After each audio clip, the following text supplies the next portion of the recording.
Family keeps extensive records. It might be hard to trace back your family history. Courtney's chatting with some folks that know what resources are needed to track down your genealogy. And if we're being really honest, it is very difficult for African Americans to trace back family history because of the way that our country's history has been formed. So let's check in with a couple of women who have got a fantastic event coming up that will definitely get you closer to getting those family roots. We've got Denise Diggs, who is an historian, joining us this morning. And then we've got the lovely, the wonderful, the talented Karen Massie, noted journalist in the Sacramento area. Good morning to both of you ladies.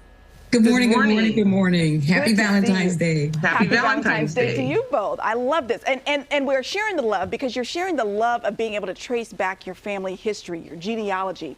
And this is the seminar that's coming up that you guys offer every single year. Denise, I want to start with you because you and your brother have been able to trace back an amazing piece of family artifact that's actually now in the Smithsonian. Tell us about this Bible.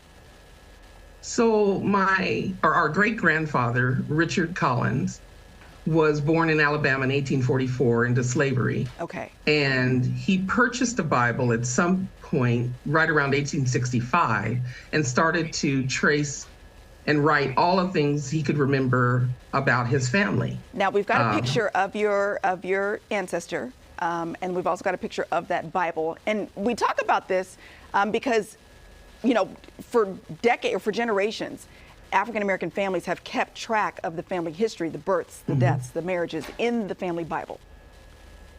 Yes, that's correct. So he wrote down births and deaths and marriages over about 4 pages from his own birth, he wrote at 1844, okay, and his wife, and then on through to his children. He had 9 children, and my grandfather, my mother's father, was one of them. Wow. All right, and so we've got pictures of your family as well. Tell us how the Smithsonian got involved, and now they have that book on display.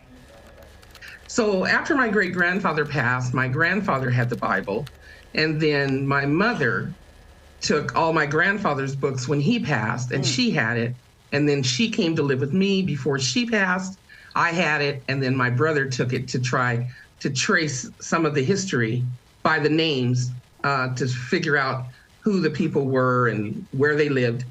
And at one point, I had seen a special on PBS where they interviewed Lonnie Bunch, who was the curator of the museum at the time, talking about their search for artifacts from African-American families. So I talked to my brother and sister, and we talked it over and decided that we would donate the Bible to the museum. This is amazing. So it is now at the African-American History of Museum and Culture in Washington, D.C. Yes. This is fantastic. So you'll be sharing some of that at the seminar as well. But Karen, I want to talk to you because you were able to trace some genealogy and find some very interesting information about your cousin. Right. I'm doing a workshop called My Cousin the Chemist, Samuel Proctor Massie, who was the first African American to teach at the U.S. Naval Academy in Annapolis.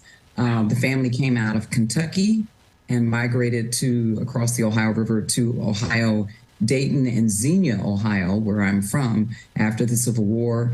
And Wilberforce University, which is an HBCU, historically Black college, was there. Many of the people went to college there, and my family exists today because of the people that went to Wilberforce University. So I tell you about the story of my cousin, some of the story of the university and what it used to be. People will be surprised what the college land was used for. But he went on, he also worked on the Manhattan Project, developing uranium isotopes for the bombs that were dropped on Japan to end the war. Wow. And so it's a very interesting story. I knew him. My dad and his brother ran together. Yeah. And just loved them very much. The things you find out when you do a little digging, right? So that's what you guys are teaching at the seminar that's coming up. It's March 11th, and it's a virtual event, right? So Karen, people can to come into the seminar, but there's some new things, new tools, I would say, that you're offering. Well, the first thing is www.aaf as in Frank, hs.com. That's where they can register. Okay. Registration is $15. It goes from 8:30 to 2:30. We have classes on military research, Black homesteaders, census records. If you're a beginner or advanced, it can help you with. There's DNA, and I tell people don't do DNA unless you want to know the truth. It's just to fall out of the closet, and all these stories that we're told trying to hide the truth comes out with DNA. But those are your family members, and you'll find people. And sometimes it's people that you know. You didn't know you were related. You my cousin. You really are. I love that. Denise, we've got some more pictures of the Collins family, some of your relatives and ancestors, these beautiful family pictures. You're also going to be chatting with your brother about some of the things that you guys have found and ways that folks can use that same information that you found to help their own families. Correct. They've asked us to be the keynote speakers and talk about our experience with researching our family history.